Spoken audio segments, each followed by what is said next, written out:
আসসালামু আলাইকুম ভিউয়ার্স, কেমন আছেন সকলে? আশা করি সকলেই ভালো এবং সুস্থ আছেন।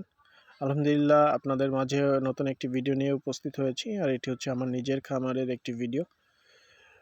মূলত কবুতরগুলোকে ছেড়ে দিয়েছি আজ গোসলের জন্য এবং একটু ওড়াউড়িও যাতে করতে পারে, কারণ সবসময় খাঁচা বন্দি থাকে ওরা। খাঁচাতে যেহেতু পালন করা হয়, ওভাবে ছাড়া হয় না কবুতরগুলো। তো আজ ছেড়ে দিলাম এবং ছেড়ে দেওয়ার সাথে সাথেই সবগুলো কবুতর বাইরে চলে আসছে এবং আমি ওদেরকে গোসলের জন্য পানি দিছি। দেখেন, উড়াউড়ি করছে এবং কবুতরগুলো গোসলের জন্য চলে আসছে।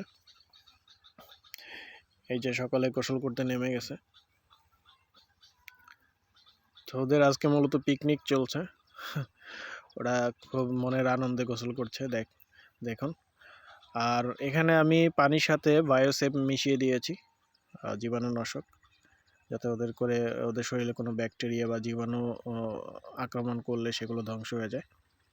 তো আপনারা যারা খাঁচায় কবুতর পালন করেন, অন্তত চেষ্টা করবেন এইভাবে কিছুদিন পর পর হলেও ছেড়ে দিতে এবং গোসল করতে দিতে কবুতরকে।